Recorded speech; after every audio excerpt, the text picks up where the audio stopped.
खुलुमबाय आं सिबिरानि ब्रह्म नोंथांमोनखौ आंनि एसबी बड' निउज चेनेलाव गासैखौबो बरायबावनाय थाबाय नोंथांमोननि थाखाय आं गोदान मोनसे भिडिअ लानानै फैबावबाय अन्नानै भिडिअखौ जोबजासिम नायलांदो फरायसाफोरनि थाखाय सनानि खाबु एबा गोल्डेन चान्स गुवाहाटीआव थानाय आसाम डाउनटाउन इउनिभार्सिटिया भारतनि गासै 10+2 फरायसाफोरनि थाखाय मोनसे मेगा स्कलारशिप टेस्ट खुंनो थाखाय आखायाव लादों जायनि गेजेरजों फरायसाफोरा 1 कौटिसिम स्कलारशिप मोननो हागोन जायखिजाया स्ट्रीम जेरै आर्ट्स साइन्स आरो कमार्सआव 10+2 आनजाद होखाबाय एबा 10+2 नि रिजाल्ट मोनखानाय फरायसाफोरा बे स्कलारशिप टेस्टनि थाखाय रेजिस्टार खालामनो हागोन बे स्कलारशिपनि टेस्टआ फैगौ 2021 मायथाइनि 25 जुलाइआवनो जागोन बे टेस्टआ 60 मिनिटनि अनलाइन टेस्ट जागोन आरो माल्टिपल चॉइस कुइसन थागोन जेराव नेगेटिभ मार्किं गैया मोनसे मिथिहोबावनाय बे टेस्टआव इंलिश आरो जीके सेक्शना गासैबो स्ट्रीमनि फरायसाफोरनि थाखाय कम्पालसारि जागोन बेनि अनगायैबो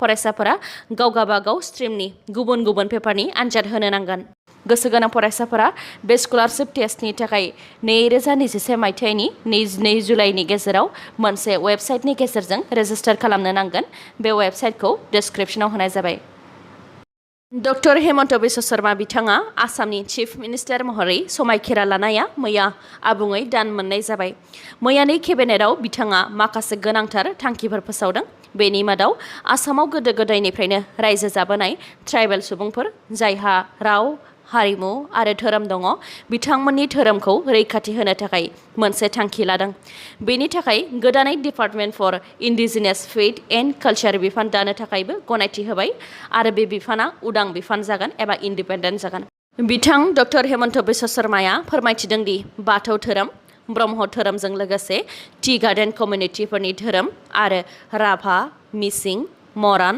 मथाकफोरनि धोरोमा सोरखारनिफ्राय जेबो मदद मोनैनि थाखायनो रैखाथि जानो हायाखै आरो फेहेरनो हायाखै जायनि थाखाय बेफोर धोरोमफोरखौ रैखाथि होनो आरो फेहेरनो थाखाय आलदायै department for indigenous faith and culture बिफानखौ दानो थांखि लादों होननानै फोरमायथिदों लोगोसे बे डिपार्टमेन्टनो खामानि मावनो थाखाय आसामनि रांखान्थि मन्त्रि अजन्ता नायक बिथांखौबो मोजां बाजेट होनो थाखाय खावलायबाय होननानैबो फोरमायथिदों बिथां डक्टर हेमन्त बिश्व शर्माया बेनि अनगायैबो डिब्रुगड़ जरहाट गवालपारा सनितपुर तेजपुर लखिमपुर नगाव आरो मरिगाव बेफोर जिल्लाफोरखौ एंगारनानै गासैबो जिल्लाफोराव फैगौ बुधबारनिफ्राय दखान बाजारफोरा बेलासिनि 3 रिंगासिम खुला थागोन आरो 4 रिंगानिफ्राय काफिउ थागोन जायफोर जिल्लाफोराव 100 नि बांसिन कभिड-19 पजिटिभ केस मोननाय जागोन बैफोर जिल्लाफोरनि थाखाय गोख्रों एक्शन लानाय जागोन होननानैबो फोरमायथिदों डक्टर हेमन्त बिश्व शर्मा बिथाङा बिटिआरआव थानाय माहारियारि पार्कफोरनि थाखाय गासै सा 1500 बड'लेण्ड फरेस्ट प्रटेक्शन फोर्स थिसननो थाखाय आसाम सरकारनिसिम गसर होदों बे खोथाखौ बुंथिदों बिटिसिनि हाग्रा बिफाननि मावफुं सोद्रोमा रनजित बसुमतारी बिथाङा रनजित बसुमतारी बिथाङा फोरमायथिदों दि बिटिआरनि 4 जिल्लायाव माहारि पार्क आरो सेंक्सुरि गासै 4 हाग्रा ओनसोल दङ बेखौ रैखाथि होनो थाखाय मेन पावारनि गोनांथि दङ बेनिखायनो बेफोर हाग्रा ओनसोलखौ रैखाथि होनो थाखाय बिटिआरनि सिङाव आलदा मोनसे फोर्स जायखौ बिथाङा बड'लेण्ड फरेस्ट प्रटेक्शन फोर्स मुङै फोसावनानै होदों बेयाव गासै सा 1500 सुबुंफोरखौ थिसननो थाखाय आसाम सरकारनिसिम आर'जलाइ गथायदों आरो आसाम सरकारा बे आर'जलाइखौ गोरलैयैनो गनायनानै लागोन होननानैबो आसा खालामो होननानै फोरमायथिदों बिथां रनजित बसुमतारीया बिटिसिनि इएम रनजित बसुमतारी बिथाङा क'क्राझार जिल्लानि श्रीरामपुर हाग्रा बिफान मावख'आव खौरांगिरि मेल खुंनानै बेफोर खोथाखौ फोरमायथिदों गोदानैसो माहारियारि पार्क महरै गनायथि मोननाय रायमना हाग्रा ओनसोलखौबो जौगाखांहोगोन होननानै फोरमायथिदों लोगोसे रायमना माहारियारि पार्कआ कचुगाव हाग्रा आरो रायमना हाग्रा ओनसोलनि सिङाव गोग्लैयो बेनिखायनो मोन्नैबो डिभिजननि गेजेरजों 3 लाइन गोनां ब्लेक टपिंनि लामाबो खालामनानै होगोन होननानै फोरमायथिदों बिटिआरनि 4 जिल्लायाव गरखा समाजखौ समान रैखाथि मोनथाय होनायखौ लानानै गोख्रों रावजों सोंखारिदों बड'लेण्ड जनजाति सुरक्षा मन्चनि मावफुं आफादगिरि दावराव देख्रेब नार्जारिया थांनाय साननैसो सिगां आसामनि केबिनेटआव बिटिआरनि 4 जिल्लानि ट्राइबेल बेल्ट एन्ड ब्लकआव गरखा समाजखौ समान रैखाथि मोनथाय होनाय जादोंमोन बेनि हेंथा गसंथेनानै बिथां दावराव देख्रेब नार्जारिया बिटिसिनि गाहाय प्रमद बर' बिथांनिफ्राय लानानै गासैबो राजखान्थिनि दैदेनगिरिफोर आरो हारिनि आफाद जेरै एबसु बर' थुनलाइ आफादखौबो गोख्रोङै सोंखारिदों। बिथाङा जारिमिननि सोमोन्दै फोरमायथिदों दि थांनाय 1947 मायथाइनि 5 डिसेम्बराव नेपाली ग्रेजियार्स एन्ड काल्टिभेटर्सफोरखौ बै समनि आसाम सोरखारा आसामनि ट्राइबेल बेल्ट एन्ड ब्लक ओनसोलफोराव रैखाथि मोनथाय होनानै थानो गनायथि होदोंमोन।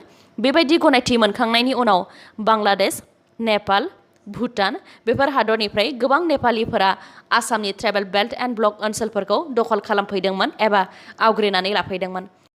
जायनि जाहोनाव आसामनि गागि ट्राइबेलफोरा गोबां जेंनाजों मोगा-मोगि जानो गोनां जादोंमोन आरो जौगाखांनो हायाखैमोन। बेनिखायनो 1969 मायथाइनि 27 जुनाव बै समनि आसाम सोरखारा नेपालीफोरखौ आसामनि ट्राइबेल बेल्ट एन्ड ब्लकआव समान रैखाथि मोनथाय होनायखौ बोखारफिनदोंमोन। दा फिन आसाम सोरखारा नेपाली ग्रेजियार्स एन्ड काल्टिभेटर्सनि मुंखौ सोलायनानै गरखा मुं होनानै बिटिआरनि ट्राइबेल बेल्ट एन्ड ब्लकआव समान रैखाथि मोनथाय होफिनबाय। बेखौ लानानै बिथां दावराव देख्रेब नार्जारिया बुंथिदों दि बर' हारिया दा खैफोदाव दङ।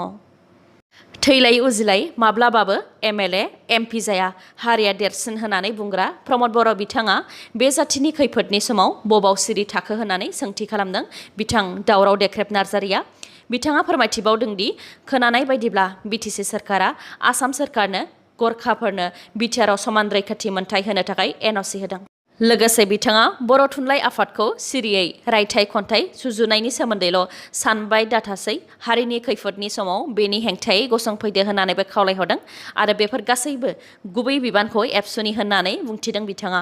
एबसुनि आफादगिरि दिपेन बर'आ राजखान्थिगिरिफोरनि उन उन खारफाबाय थायोब्लाल' जानाय नंला होननानै गोख्रों रावजों सोंखारिदों बिथाङा आरो हारिनि सानग्राफोरा बे हारिनि खैफोदनि समाव मानो सिरि थाजोबखो होननानैबो सोंथि खालामदों बिथाङा। गरखा हारिया मोनसे जौगाखानाय हारि, बेनिखायनो ट्राइबेलफोरजों बिथांमोनखौ समान रैखाथि मोनथाय होनाया गनायजाथाव नङा। गुवाहाटी गोजौ बिजिरसालियाबो बिथोन होखादोंमोन दि बिटिआरनि सिङाव ट्राइबेल बेल्ट एन्ड ब्लकआव आयेन बेरेखायै थाफैनायफोरखौ होखारफिननांगौ होननानै। नाथाय आसाम सोरखारा बेनि उल्थायैसो खालामनानै ट्राइबेलफोरखौ फोजोबस्रांनो सोलो खालामदों आरो बिटिआर गोरोबथानि उनाव मोनफानि उनाव मोनफा गोहोफोरखौ सेनानै लांफिननो नाजादों आसाम सोरखारा।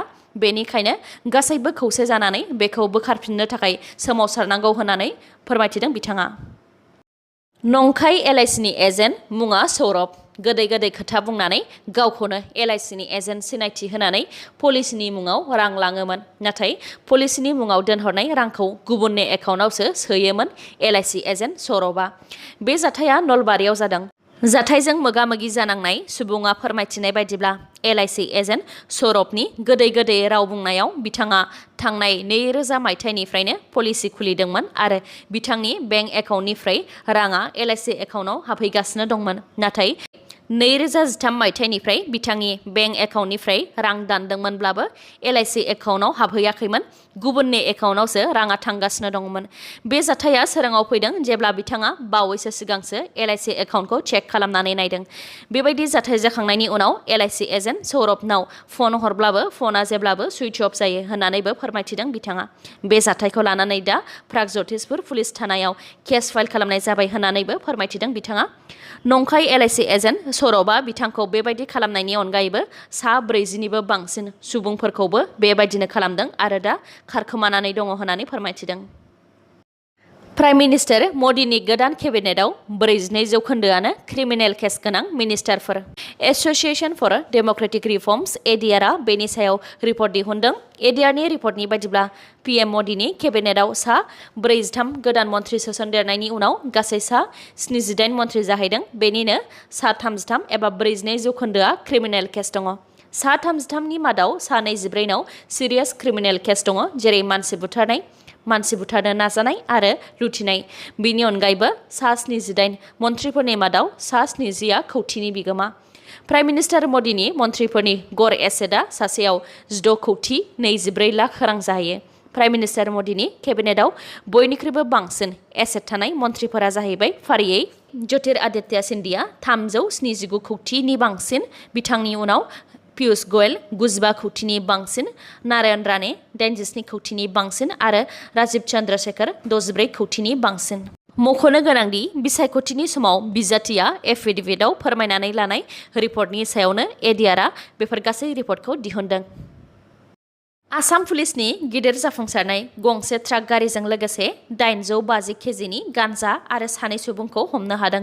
क'क्राझार जिल्लानि एसपिनि दैदेननायाव मोनसे स्रोद सुलुंनि सायाव बिथा खालामनानै क'क्राझार जिल्लानि आसाम आरो सोनाब बंग सिमानि श्रीरामपुर गेटनिफ्राय नागालेन्ड रायजोनिफ्राय लाबोखुमानाय गोबां बिबांनि गान्जाजों लोगोसे सानै सुबुंखौ हमनो हादों। क'क्राझार पुलिसा फोरमायथिनाय बायदिब्ला गंसे ट्राकनि सिङाव सिखोमानानै लाबोनाय 850 केजि गान्जाजों लोगोसे ट्राक सालायगिरि रेहमत उल्ला खान आरो हेन्डीमेन रमेश कुमारखौ हरनि समाव श्रीरामपुरनिफ्राय हमनो हादों। फोरमायथिनाय बायदिब्ला आयेन बेरेखा गान्जा फालांगिरिफोरखौ पुलिसा श्रीरामपुर गेटनिफ्राय क'क्राझार फारसे लाबोबाय थानाय समावनो हरनि 1 रिंगासोआव बिसमुरि पुलिस आउटपस्टनि सिङाव थानाय आलांगि ओनसोलाव दुथांफोरा खारखुमानो नाजादोंमोन। बेयावनो पुलिसा गुलि गावनो गोनां जादों, जायजों सासे सुबुङा आथिङाव गुलि नांजादों आरो जोखोम जादों। जोखोम जानाय गान्जा फालांगिरिखौ फाहामथायनि थाखाय उनाव क'क्राझारनि आर.एन.बि. देहा फाहामसालिसिम दैथायहरनाय जादों होननानैबो फोरमायथिदों बिथाङा।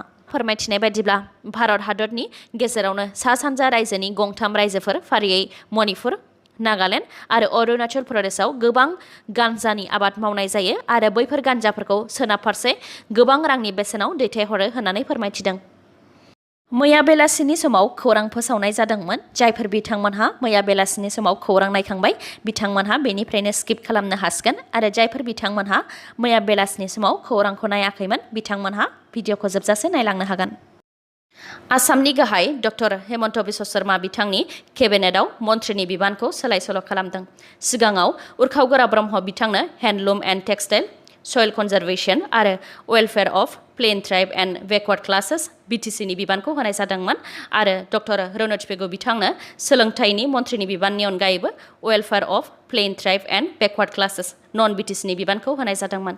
नाथाय दा उर्खाव गोरा ब्रह्म बिथांनि welfare of plain tribe and backward classes बिटिसि बिबानखौ बोखारनानै बिटिसि नन बिटिसि गासै welfare of plain tribe and backward क्लासेसनि बिबानखौनो डक्टर रनज पेगु बिथांनो होनाय जाबाय आरो उर्खाव गोरा ब्रह्म बिथांनो हेन्डलुम एन्ड टेक्सटाइल आरो सयल कनजारभेशनजों लोगोसे गोदानै वेलफेयार अफ बड'लेण्ड बिबान होनाय जाबाय।